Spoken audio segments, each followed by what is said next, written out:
Title: Putin tackles failed mutiny with a side-eye to Ukraine. Can you feel the burn? TLDR. President Vladimir Putin addressed a recent rebellion, attributing its failure to foreign influences, while managing to keep his cool, at least on the outside. The short-lived revolt, led by mercenary group leader Yevgeny Prigozhin, was seen as a major threat to Putin's power. Despite the chaos, Putin praised his troops for preventing mass bloodshed.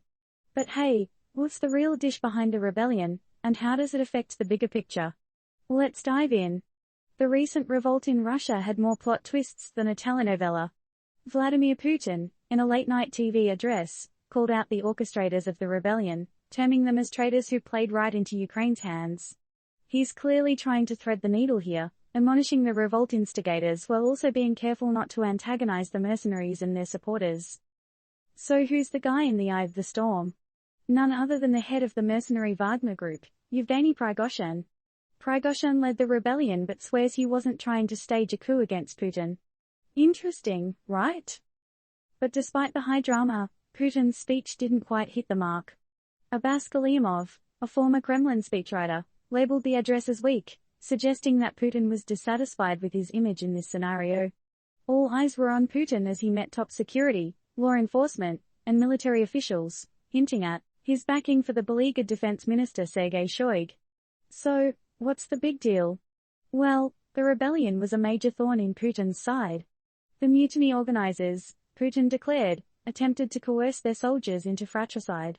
Putin further criticized Russia's enemies for miscalculating the rebellion's impact on Russia's unity.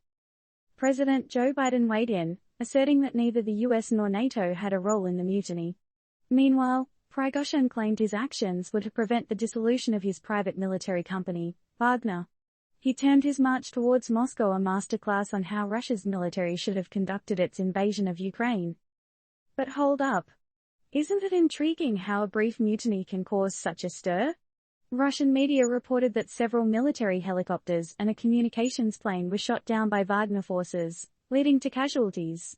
While Prigozhin expressed regret, he justified his actions by saying that they were attacking his convoys. Yikes.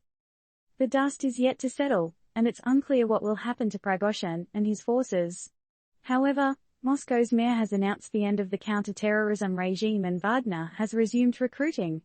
All seems to be back to normal, or is it? Now, the question on everyone's mind is what implications this rebellion will have on the ongoing war in Ukraine. Russian political analyst Tatiana Stonovaya suggests that Prigozhin, despite surviving the crisis, might not have a political future in Russia under Putin. Meanwhile, Ukraine seems to be gaining momentum in its push around Bakhmut. So, here's the million-dollar question. With the recent upheaval in Russia's political landscape, will Ukraine's troops seize the opportunity to gain more ground? And how will Putin handle the situation if this happens? Disclaimer.